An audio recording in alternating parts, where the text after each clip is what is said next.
ತುಲಾ ರಾಶಿಯವರೇ, 2026ನೇ ವರ್ಷ ನಿಮ್ಮ ಜೀವನದಲ್ಲಿ ಸಮತೋಲನ, ನಿರ್ಧಾರ ಶಕ್ತಿ ಮತ್ತು ಹೊಸ ದಿಕ್ಕುಗಳನ್ನು ನೀಡುವ ಮಹತ್ವದ ವರ್ಷವಾಗಲಿದೆ. ಕಳೆದ ಕೆಲವು ವರ್ಷಗಳಿಂದ ನೀವು ಅನುಭವಿಸುತ್ತಿದ್ದ ಗೊಂದಲ, ವಿಳಂಬ ಮತ್ತು ಮಾನಸಿಕ ಒತ್ತಡಗಳು ನಿಧಾನವಾಗಿ ಕಡಿಮೆಯಾಗುತ್ತಾ ಹೋಗುತ್ತವೆ. ಈ ವರ್ಷ ನೀವು ತೆಗೆದುಕೊಳ್ಳುವ ನಿರ್ಧಾರಗಳು ನಿಮ್ಮ ಮುಂದಿನ ಹಲವು ವರ್ಷಗಳ ಬದುಕಿಗೆ ಬಲವಾದ ಅಡಿಪಾಯವಾಗಲಿವೆ. ವೃತ್ತಿ ಮತ್ತು ಉದ್ಯೋಗ ಕ್ಷೇತ್ರದಲ್ಲಿ 2026 ನಿಮ್ಮ ಪಾಲಿಗೆ ಅವಕಾಶಗಳ ವರ್ಷ. ವರ್ಷದ ಆರಂಭದಲ್ಲಿ ಸ್ವಲ್ಪ ನಿಧಾನಗತಿ ಕಂಡರೂ ಮಾರ್ಚ್ ನಂತರ ಪರಿಸ್ಥಿತಿಗಳು ನಿಮ್ಮ ಪರವಾಗಲು ಆರಂಭವಾಗುತ್ತವೆ. ಉದ್ಯೋಗದಲ್ಲಿರುವವರಿಗೆ ಜವಾಬ್ದಾರಿಗಳು ಹೆಚ್ಚಾಗಬಹುದು, ಆದರೆ ಅದೇ ಸಮಯದಲ್ಲಿ ಗೌರವ ಮತ್ತು ಸ್ಥಾನಮಾನವೂ ಹೆಚ್ಚಾಗಲಿದೆ. ಹೊಸ ಉದ್ಯೋಗಕ್ಕಾಗಿ ಪ್ರಯತ್ನಿಸುತ್ತಿರುವ ತುಲಾರಾಶಿಯವರಿಗೆ ಜೂನ್ನಿಂದ ಸೆಪ್ಟೆಂಬರ್ ನಡುವಿನ ಅವಧಿ ಅತ್ಯಂತ ಅನುಕೂಲಕರವಾಗಿರುತ್ತದೆ. ಸ್ವಂತ ವ್ಯವಹಾರ ಮಾಡುವವರು ಹೊಸ ಪಾಲುದಾರಿಕೆ ಅಥವಾ ವಿಸ್ತರಣೆಯ ಬಗ್ಗೆ ಚಿಂತನೆ ಮಾಡಬಹುದು. ಆರ್ಥಿಕವಾಗಿ ಈ ವರ್ಷ ಮಿಶ್ರ ಫಲ ನೀಡುತ್ತದೆ. ವರ್ಷದ ಮೊದಲ ಭಾಗದಲ್ಲಿ ಖರ್ಚುಗಳು ಹೆಚ್ಚಾಗುವ ಸಾಧ್ಯತೆಯಿದೆ, ಆದರೆ ವರ್ಷದ ಮಧ್ಯಭಾಗದ ನಂತರ ಆದಾಯದಲ್ಲಿ ಸ್ಥಿರತೆ ಕಂಡುಬರುತ್ತದೆ. ಹಳೆಯ ಸಾಲಗಳು ಅಥವಾ ಬಾಕಿಗಳು ನಿಧಾನವಾಗಿ ತೀರಲು ಆರಂಭವಾಗುತ್ತವೆ. ಭೂಮಿ, ಮನೆ ಅಥವಾ ವಾಹನ ಖರೀದಿಗೆ ವರ್ಷದ ಅಂತ್ಯಭಾಗ ಉತ್ತಮ ಸಮಯವಾಗಿರುತ್ತದೆ.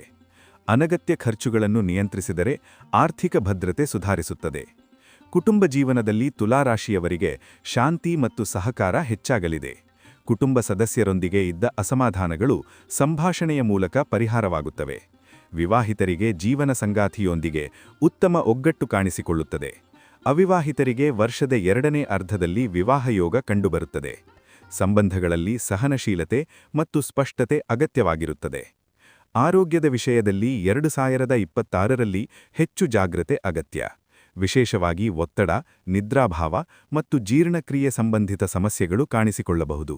ನಿಯಮಿತ ವ್ಯಾಯಾಮ, ಯೋಗ ಮತ್ತು ಧ್ಯಾನ ನಿಮ್ಮ ಆರೋಗ್ಯವನ್ನು ಸಮತೋಲನದಲ್ಲಿರಿಸಲು ಸಹಾಯ ಮಾಡುತ್ತದೆ. ಆಹಾರ ಕ್ರಮದಲ್ಲಿ ಶಿಸ್ತನ್ನು ಪಾಲಿಸುವುದು ಅತ್ಯಂತ ಮುಖ್ಯ. ವಿದ್ಯಾರ್ಥಿಗರ ಪಾಲಿಗೆ ಈ ವರ್ಷ ಗಮನ ಮತ್ತು ಶ್ರಮಕ್ಕೆ ಉತ್ತಮ ಫಲ ನೀಡುವ ವರ್ಷ. ಪರೀಕ್ಷೆಗಳು, ಸ್ಪರ್ಧಾತ್ಮಕ ಪರೀಕ್ಷೆಗಳು ಮತ್ತು ಉನ್ನತ ಶಿಕ್ಷಣಕ್ಕೆ ಸಂಬಂಧಿಸಿದ ಪ್ರಯತ್ನಗಳಲ್ಲಿ ಯಶಸ್ಸು ಸಾಧ್ಯ, ಆದರೆ ಮನಸ್ಸಿನ ಏಕಾಗ್ರತೆ ಕಾಪಾಡಿಕೊಳ್ಳುವುದು ಅತ್ಯಗತ್ಯ. ಒಟ್ಟಿನಲ್ಲಿ ತುಲಾರಾಶಿಯವರಿಗೆ 2026ನೇ ವರ್ಷ ಜೀವನದಲ್ಲಿ ಸ್ಥಿರತೆ, ಹೊಸ ಅವಕಾಶಗಳು ಮತ್ತು ಒಳಗಿನ ಶಕ್ತಿಯನ್ನು ಅರಿಯುವ ವರ್ಷವಾಗಲಿದೆ. ತಾಳ್ಮೆ, ಸಮತೋಲನ ಮತ್ತು ಸರಿಯಾದ ನಿರ್ಧಾರಗಳು ಈ ವರ್ಷದ ನಿಮ್ಮ ಯಶಸ್ಸಿನ ಆಗಿರಲಿದೆ. ಈ ಮಾಹಿತಿ ನಿಮಗೆ ಉಪಯುಕ್ತವಾಗಿದೆ ಎಂದು ಅನಿಸಿದರೆ ವಿಡಿಯೋಗೆ ಲೈಕ್ ಮಾಡಿ ಹಾಗೂ ನಿಮ್ಮ ಅಭಿಪ್ರಾಯವನ್ನು ಕಮೆಂಟ್ನಲ್ಲಿ ತಿಳಿಸಿ. ನಮ್ಮ ಚಾನಲ್ ಅನ್ನು ಸಬ್ಸ್ಕ್ರೈಬ್ ಮಾಡಿ. ಧನ್ಯವಾದಗಳು.